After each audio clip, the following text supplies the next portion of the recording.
आदरणीय प्रदेश अध्यक्ष, जिनके प्रदेश अध्यक्ष बनने के बाद लगातार कांग्रेस पार्टी हर हफ्ते कोई ना कोई ज्वाइनिंग हो रही है, कांग्रेस पार्टी मजबूत हो रही है। हरियाणा जैसे छोटे प्रदेश में 90 विधानसभा जहां पे हो, 35 से ज्यादा पूर्व विधायक, पूर्व मंत्री पिछले एक साल में अलग अलग पार्टियों से, कोई भाजपा से, कोई जजपा से, कोई आम आदमी पार्टी से 35 पूर्व विधायक पिछले एक साल के अंदर, जिसमें अभी चौधरी निर्मल सिंह जी की ज्वाइनिंग जो अभी पीछे हुई, तो 35 पूर्व विधायक ज्वाइन हो गए कांग्रेस पार्टी में। आप अंदाजा लगा सकते हो कि आने वाले समय में ये क्या संकेत दे रहा है। तो हमारे आदरणीय चौधरी उदय भान जी, हमारे प्रदेश अध्यक्ष, आज के कार्यक्रम के आयोजक और हरियाणा की विधानसभा में एक ऐसी आवाज, पहली बार मैं बधाई देना चाहता हूं आपको। सबसे पहले आपने आशीर्वाद देकर पहली बार विधानसभा में भेजा, लेकिन पहली बार में अपनी जगह बनाना, 90 की उस हरियाणा प्रदेश की सबसे बड़ी पंचायत में एक पहचान बनाना, एक साख बनाना कि जब कोई बोले तो सभी उनकी तरफ देखेंगे कि अगला शब्द क्या निकलता है। अगर ऐसा कोई नौजवान, तो वो हमारा नौजवान भाई वरुण चौधरी। और मैं ये भी कहना चाहता हूं आपसे, ये जिम्मेदारी देखो, पूत के पांव पालने में पिछाने जाते हैं। ऐसी जगह हरियाणा में इन्होंने बनाई है। सर्वश्रेष्ठ विधायक के रूप में हमारी प्रतिद्वंदी पार्टी सत्ता पक्ष को भी जिनकी भूमिका स्वीकार नहीं पड़ी। मुझे याद है वरुण, देश की संसद में मुझे भी एक समय संसद के अंदर मुझे सर्वश्रेष्ठ सांसद के रूप में आशीर्वाद देश की संसद का मिला था। तो आपको वो विधानसभा में पहली टर्म में, मगर मेरे को मिला था तीसरी टर्म में। तो पहली तो ये देखो ये एक ऐसे नौजवान है जिनमें हर प्रकार से क्षमता है, आपके सुख दुख के साथी हैं, विनम्रता, नरमाई और शराफत का स्वभाव है, और शराफत के साथ साथ काबिलियत भी है। ऐसा नौजवान ढूंढे मिलेगा नहीं। जिम्मेदारी आपकी है, आपकी बधाई कि आपने इनको भेजा, लेकिन आगे जिम्मेदारी है, ये जो आपने पौधा लगाया है, ये एक बड़े वट वृक्ष की तरह लंबे समय तक हरियाणा की इस इलाके की आपकी सेवा करेंगे। इनका साथ देना और इनको आगे बढ़ाना, इनको सींचने की जिम्मेदारी है, तो आज आपकी जिम्मेदारी है। हमारे आदरणीय बिशन लाल सैनी जी, हमारे विधायक, हमारे आदरणीय अशोक अरोड़ा जी, हमारे आदरणीय मेवा सिंह जी विधायक, बहुत से हमारे सभी, मैं एक एक का नाम नहीं ले रहा, लेकिन मंचासीन सभी, हमारी बहन चित्रा जी जो अभी कांग्रेस पार्टी में जो शामिल हुई हैं, हमारे भाई जसबीर मल्लौर जी, हमारे भाई हिम्मत सिंह जी, हमारी बहन अमीषा चावला जी, हमारे आदरणीय चौधरी लहरी सिंह जी, सुभाष चौधरी जी, अशोक मेहता जी, हमारे बहुत से जो साथी हैं उपस्थित, हमारे एक एक का नाम ना लेते हुए सभी सम्मानित मंच उपस्थित पिता तुल्य बुजुर्ग नौजवान साथी, मातृशक्ति, आप लोग बहुत देर से बैठे, बारिश भी आ गई, बूंद भी पड़ गई। मैं बधाई देता हूं सबसे पहले कि भाई बारिश जो है आज जो आई, उसके बावजूद आप लोग यहाँ पर इतनी बड़ी संख्या में, हजारों की संख्या में आप डटे रहे। ये आपका भाव दिखाता है और ये इस बात का प्रतीक है कि भाई आने वाला समय आपका है, हरियाणा में परिवर्तन का है। आने वाले हरियाणा के कोने कोने से हम जन आक्रोश रैली के माध्यम से हरियाणा कोने कोने में जा रहे हैं, और हरियाणा के कोने कोने से मैं बताना चाहता हूं आपको, हर कोने में आप देखते हो, एक दिन एक कोने में, कल फरीदाबाद में है, उससे पहले कभी सिरसा में, कभी जींद में, कभी हरियाणा के हर कोने से एक ही आवाज आ रही है, बीजेपी जेजेपी की खट्टर दुष्यंत सरकार जा रही है, और हुड्डा साहब के नेतृत्व में, उदय भान जी की अध्यक्षता में कांग्रेस पार्टी की सरकार आ रही है। हरियाणा में बदलाव तय। जन आक्रोश क्यों? आक्रोश क्यों होता है किसी भी सरकार को? सरकार के दो काम होते हैं कि भाई काम करना और जनता का मान सम्मान करना। मैं मैं पूछना चाहता हूं, ये जो खट्टर सरकार बैठी है, खट्टर साहब, दुष्यंत, हमारे उप मुख्यमंत्री और सारा मंत्रिमंडल आपके सामने, मैं इन दो काम होते, काम और मान सम्मान। भाई इन्होंने मान सम्मान किया हरियाणा के लोगों का? मैं पूछना चाहता हूं आपको, हरियाणा के लोगों की सुनवाई करी, लोगों का मान सम्मान किया? काम किए? काम ना मान सम्मान। और जो काम किए वो उल्टे काम ज्यादा किए। 10 साल की सरकार में, प्रदेश सरकार में, हरियाणा प्रदेश आज जो विकास का प्रतीक था, देश में सबसे विकसित राज्यों में जिनकी गिनती होती थी हरियाणा की, आज वो विकास में तो 17वें नंबर पे पहुंच गया। प्रदेश में हरियाणा प्रदेश देश में नंबर 1 बना दिया इन्होंने। आज बेरोजगारी में नंबर 1 बना दिया। हर घर में एक नौजवान बेरोजगार, शिक्षित नौजवानों की, बेरोजगारों की फौज खड़ी हो गई। 5 साल तक कोई भर्ती निकालते नहीं, या तो सरकारी नौकरी कच्चे में बदल दी, या कुछ अगर पोस्ट निकली तो भर्ती घोटालों की, पेपर लीक घोटाले, 30 से ज्यादा पेपर लीक घोटाले, एचपीएससी के दफ्तरों में करोड़ करोड़ की बरामदगी। बड़ी कोई भर्ती निकाली नहीं 5 साल तक, और बड़े पदों की जो भर्ती निकाली, ग्रुप सी ग्रुप डी तो आखिर में साल में निकालते हैं, केवल चुनावी वोट लेने के लिए एक झुंझुना नौजवानों के सामने अटकाते हैं। सीटी का इम्तिहान लिया, कोई पोस्ट निकाली नहीं, कच्चों में बदल दी। कौशल निगम के माध्यम से अग्निपथ योजना ले आए। जिस देश की फौज पे हमें गर्व था, पक्की भर्ती वाली फौज ने 1971 में पाकिस्तान के 2 टुकड़े करे थे, तो कारगिल में पाकिस्तान का सर झुकाने का जिस फौज ने काम किया था, पक्की भर्ती होती थी उस फौज में, उसकी कच्ची भर्ती कर दे, कच्ची भर्ती शुरू कर दी। आज जिस प्रदेश हरियाणा से 5,500 नौजवान पक्की भर्तियों के जाते थे, 4 सेंटर हैं फौज की भर्ती के, एक अंबाला, एक हिसार, एक रोहतक, एक दादरी। पक्की भर्ती में जाते थे 5,500 नौजवान हर साल। वहां पर केवल 200 पक्की भर्ती होंगे, बाकी 900 अग्निवीर जो लिए गए वो बिना पेंशन घर वापस आ जाएंगे। बेरोजगारी हरियाणा में देश में सबसे ज्यादा नहीं होगी तो और कहां होगी? और जो 2-4 जो लिस्टें निकली भी इन 5 सालों में, आप उन लिस्टों को उठा के देखो, हर लिस्ट में हरियाणा से ज्यादा, हरियाणा के बाहर के नौजवानों का नंबर हरियाणा में पड़ गया। हरियाणा का नौजवान जाए तो कहां जाए? हरियाणा की लिस्टों में हरियाणा का नौजवान का नंबर आ नहीं रहा। बाहर किसी प्रदेश की लिस्ट में हरियाणा के नौजवान को प्राथमिकता मिल नहीं रही। तो हरियाणा का नौजवान देश को कहीं छोड़कर पलायन, डंकी के रास्ते पे, पनमा के जंगल से हाथ हथेली, अपनी जान हथेली पे रख के, अपना घर बार गिरवी रखकर लोन लेके कहीं बाहर जाने पे मजबूर हो रहा है। तो कहीं नशे में, जो प्रदेश जहां दूध दही का खाना था, ऐसा मेरा हरियाणा था। खेल खिलाड़ी का बोलबाला था, ऐसा मेरा हरियाणा था। आज नशे में नंबर 1 हो गया।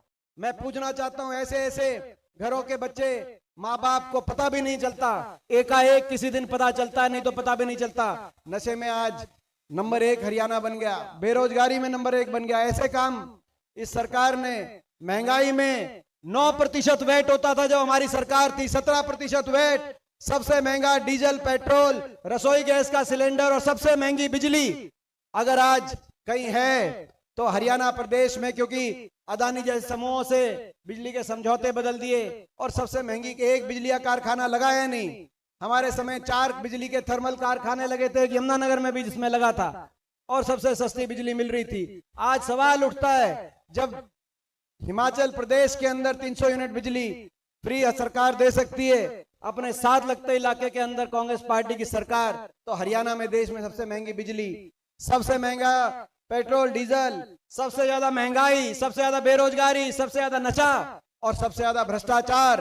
ऐसी सरकार जो खुले में बनी भ्रष्टाचार के आधार पे, आपको याद होगा पिछली बार लोग नहीं चाहते थे दोबारा इस सरकार को बनाना। खट्टर सरकार ने नारा दिया था 75 पार, बीजेपी ने दिया था कि नहीं दिया था 75 पार? 2019 के चुनाव में बीजेपी, खट्टर साहब कहते थे 75 पार, मगर लोगों ने 75 पार की हवा निकाल दी। खट्टर सरकार 2014 से 19 तक जो पिछली सरकार थी, उसके 14 में से 12 मंत्री हार गए। प्रदेश अध्यक्ष सुभाष बराला जी की जमानत नहीं बच पाई, ना तो पार्टी के अध्यक्ष जीते ना मंत्री जीते। लोग इतने दुखी थे, 40 पे गाड़ी रुक गई। लेकिन इस बीच एक और नारा आया, दुष्यंत चौटाला, जेजेपी पार्टी एक और नारा दिया, कहा कि इस बार करो बीजेपी को जमुना पार। एक कहता था बीजेपी जाएगी 75 पार, दूसरे ने कहा बीजेपी करो जमुना पार। इलेक्शन का नतीजा आते ही दोनों बन गए जमा पक्के यार। बन गए कि नहीं बन गए? चंडीगढ़ में पहुंच गए, कह दिया कि 5100 बुढ़ापा पेंशन पे समझौता हुआ है। हमने तभी कहा था कि ये झूठ बोल रहे हैं। 5100 तो अगर दिलवाने होते बुढ़ापा पेंशन तो कांग्रेस के घोषणा पत्र में है, पहले दिन हम कांग्रेस पार्टी लागू करती, 5 साल पहले लागू हो जाता। हुड्डा साहब ने प्रेस कॉन्फ्रेंस करके कहा कि हमारे साथ आओ, आपने बीजेपी के खिलाफ वोट लिए, लेकिन कहा कि नहीं, कांग्रेस से नहीं दिलवाएंगे 5100 बुढ़ापा पेंशन, इनसे दिलवाएंगे, बीजेपी से दिलाएंगे, खट्टर सरकार से दिलाएंगे। आज 5 साल हो गए। मैं पूछना चाहता हूं 5 साल के बाद वो 5100 बुढ़ापा पेंशन आई या नहीं आई? तो यानी कि लोगों के साथ विश्वासघात। 5100 की है भाई, वो 5100 पेंशन पे समझौता नहीं था, समझौता था प्रदेश को लूटने पे समझौता था, भ्रष्टाचार का समझौता था। भ्रष्टाचार की फाइलों को बंद कराना के समझौता था। महकमे बांटकर, माइनिंग का महकमा किसके पास गया, शराब का किसके पास गया, एक्साइज का किसके पास गया।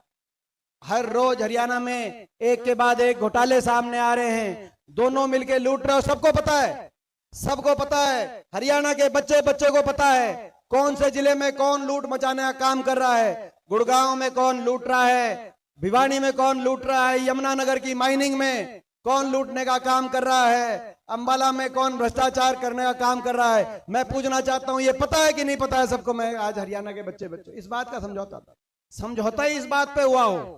पेंशन वेंशन लोगों को भूल गए, मगर उससे भी जो आज काम, मैंने जैसे कहा कि काम तो किया नहीं, लेकिन ना भी काम करते तो भी हरियाणा का दिल बड़ा है, हम काम चला लेते। इन्होंने तो काम बिगाड़ने का काम किया, हर वर्ग का अपमान करने का काम किया। अहंकार, ऐसा अहंकार इस सरकार के अंदर कोई ऐसा वर्ग नहीं जिसको उस अहंकार का शिकार ना होना पड़े। देश का इतिहास इस बात की गवाही देगा कि देश में ऐसा किसान आंदोलन हुआ, 750 किसानों की जान चली गई, 750 शव उन धरनों से वापस आए। लेकिन देश में एक ऐसी सरकार और प्रदेश में एक ऐसी सरकार जिसने हर रोज वो जो किसान अपने हक की लड़ाई लड़ रहे थे, 3 कानूनों को वापस लेने के लिए उनका मजाक उड़ाने का काम किया, उनका तिरस्कार किया, उनको देशद्रोही बताने का काम किया। तो इस खट्टर सरकार ने, इस बीजेपी की सरकार ने, इस केंद्र की भाजपा सरकार ने किया। देश का इतिहास आज हरियाणा की तरफ देख रहा है कि हरियाणा के लोग किस तरफ फैसला देंगे। जिन्होंने 750 किसानों की जान कुर्बान करवाई, उनकी तरफ देंगे फैसला या उन परिवारों की तरफ देंगे जिनका किसी का कोई बच्चा चला गया, किसी का भाई, किसी का बड़ा बाप। ये जो देश के हरियाणा का जन जन किसका साथ देगा? उस किसान का साथ देगा या उस किसान से कुर्बानी लेने वालों का साथ देगा? आज देश के लोग देखना चाहते हैं हरियाणा किसका साथ देंगे। किसान के साथ अपमान हुआ तो हमारी बेटियों के साथ न्याय की लड़ाई है, न्याय अन्याय की लड़ाई है। क्या कसूर था उन बेटियों का जो जंतर मंतर पे बैठी थी? हमारी बेटियां थी, केवल ये कहती थी कि न्याय का आश्वासन मिले। ये तो वो देश है जहां दुश्मन की बहन बेटी की इज्जत को भी अपनी इज्जत के रूप में देखा जाता है। वो देश है जहां हमारे साथ लगते जिले कुरुक्षेत्र में महाभारत का युद्ध हुआ, जब एक बहन बेटी की इज्जत पे वार बनी। लेकिन जब हमारी बेटियां, ऐसी पहलवान बेटियां जिनको जो मेडल लेके आती थी, तो ये मंत्री लाइन लग के उनके साथ फोटो खिंचवाते थे दिल्ली एयरपोर्ट पे। जब उन्होंने कहा कि हमारे साथ दुर्व्यवहार हुआ, जो दिल्ली पुलिस की रिपोर्ट में अब आया कि जो आरोपी भाजपा के सांसद हैं हर मौके पे दुर्व्यवहार करते थे, उन्होंने कहा कि हमें न्याय मिले। जब हमारी एक हरियाणा की बेटी ने हरियाणा के खेल मंत्री पे कहा, जो संदीप सिंह जिनका जिक्र लिया अशोक अरोड़ा जी ने, कि न्याय मिले, तो मुख्यमंत्री जी ने कहा कि भाई ये कैबिनेट मंत्री हैं, ये नहीं हटेंगे, नहीं हटेंगे, नहीं हटेंगे। क्या कसूर था? मैं पूछना चाहता हूं इन भाजपा वालों से, किसी बेटी के इज्जत को आप किसी राजनीतिक पार्टी से, जाति से, धर्म से नहीं देख सकते। ये क्या कसूर था उनका? आज हरियाणा की तरफ पूरा देश देखेगा कि हरियाणा से जो फैसला आएगा, हरियाणा के लोग कहां खड़े होंगे। उन हमारी बहन बेटियों को दिल्ली की सड़कों पे घसीटने वालों के साथ खड़े होंगे या उनकी न्याय उनके न्याय के साथ खड़े होंगे। आज देश देखेगा, आज ये सरकार एक ऐसी आई कि हर वर्ग का अपमान, खिलाड़ियों का अपमान, बेटियों का अपमान, किसानों का अपमान, कर्मचारियों पे लाठीचार्ज, सरपंचों पे लाठीचार्ज, मनरेगा के मजदूर पे लाठीचार्ज, आशा वर्करों पे लाठीचार्ज, आंगनवाड़ियों पे लाठीचार्ज, नौजवानों पे लाठीचार्ज। कोई ऐसा वर्ग नहीं जिसके साथ इन्होंने जिसका अपमान ना किया। और मुख्यमंत्री जी तो 9.5 साल तक तो चंडीगढ़ उनने छोड़ा नहीं। अब आखिरी 6 महीने में जनसंवाद में निकले हैं। जनसंवाद में निकले हैं, वो पता नहीं जनसंवाद है कि जन अपमान है। जहां जाते हैं जो कोई पूछता है उसी का अपमान करते हैं। हिसार में गए, एक महिला ने खड़े होकर कहा, हमारी एकाकीताई ने, कि इतनी बेरोजगारी होगी, एक फैक्ट्री लगवा दो। बोला भाई इसको फैक्ट्री की बात कर रही है, इसको चंद्रयान पे बैठ के न चांद भिजवा दो। आपने देखा होगा। सिरसा में गए तो एक नौजवान खड़ा हुआ, बोला ये दूसरी पार्टी का दिखाई देता है, इसकी पिटाई कराओ। करनाल में गए तो क्या बोला कि ये जो सिक्योरिटी वाले हैं, ये ऐसे ही नहीं खड़े, धक्के मार के आपको बाहर कर देंगे। हमारी भी सरकार रही, हमने लोगों के लिए धक्के खाए होंगे 10 साल, मगर किसी को धक्का मारने का काम नहीं किया होगा। मुख्यमंत्री जी, मैं आपको बताना चाहता हूँ, अहंकार बहुत हो गया, अहंकार बहुत। अभी है उनके बयान आ रहे, 2-3 दिन से मैं देखा बयान आ रहे हैं कि कांग्रेस के सेहत के लिए अच्छा है कि दीपेंद्र को पीछे कर दें। मुख्यमंत्री जी को बड़ी कांग्रेस की सेहत की चिंता हो रही है आजकल, ज्यादा चिंता हो रही है खट्टर साहब को। कोई बात नहीं, आप कांग्रेस की सेहत की चिंता ना करो, आप हरियाणा के लोगों की आपको सेहत की चिंता होनी चाहिए। मुख्यमंत्री जी, हरियाणा के लोगों की, आज हरियाणा में देश में सबसे ज्यादा नशा, बेरोजगारी, आज महंगाई ने कमर तोड़ दी। हरियाणा के लोगों की आप सेहत की चिंता करो। आप हर रोज, आप मेरी भी चिंता कर रहे हो, हर रोज सारा काम छोड़कर कांग्रेस की सेहत की भी चिंता कर रहे हो। आप ऐसा मैं आग्रह करूंगा। मैं मानता हूं हरियाणा में परिवर्तन होगा, लेकिन उससे पहले लोकसभा चुनाव में देश हरियाणा की तरफ देखेगा। जो फैसला आप दोगे देश के अंदर, क्योंकि हरियाणा से हमेशा बदलाव अगर कहीं से आया है, देश का फैसला कहीं हुआ है तो हरियाणा में हुआ है। कुरुक्षेत्र के युद्ध से लेकर पानीपत की लड़ाइयों तक जो हरियाणा ने हमेशा दिशा देने का देश को काम किया है। तो मैं आपसे पूछना चाहता हूं, ये जो लोकसभा चुनाव आएगा, यहां से अंबाला से आप कांग्रेस पार्टी को जिताने का काम करोगे कि नहीं करोगे, मैं आपसे पूछना चाहता हूं। और इस प्रदेश में बदलाव की जो लड़ाई है, परिवर्तन की जो लड़ाई है, इस लड़ाई में आप कंधे से कंधा मिलाकर, क्योंकि इनके पास सत्ता बल है, इनके पास धन बल है। अभी इन्होंने ऑफिस खोल दिया, आपने देखा होगा। हर लोकसभा में इन्होंने चुनाव कार्यालय खोल दिए। अभी तो सरकार का समय बचा है, चुनाव इतना पैसा आ गया, हम स्वीकार करते हैं कि आपके पास असीम धन दौलत आ गई भाजपा वालों, लेकिन इतना जल्दी आपने ऐसे ऑफिस बना लिए हरियाणा में और पूरे देश में। ना तो कॉलेज बनाए, ना स्कूल बनाए, लेकिन आपके ऑफिस ज्यादा आलीशान बना लिए। हम स्वीकार करते, लेकिन चुनावी कार्यालय अभी सरकार का समय बचा है। अगर कुछ खोलना है तो भाई कहीं कॉलेज खोलो, कहीं स्कूल खोलो, आपने चुनाव के कार्यालय खोल लिए। तो इनके पास बहुत कुछ है, सत्ता बल भी है, धन बल भी है, मीडिया बल भी है, तंत्र बल भी है। हमारे पास कुछ है तो आप सबका आशीर्वाद है। मैं आपसे पूछना चाहता हूं, मुलाना हल्के से उस आशीर्वाद देने में आप कसर कमी तो नहीं छोड़ोगे। एक बार हाथ खड़ा करके मैं आप सबसे पूछना चाहता हूं। आप सबका बहुत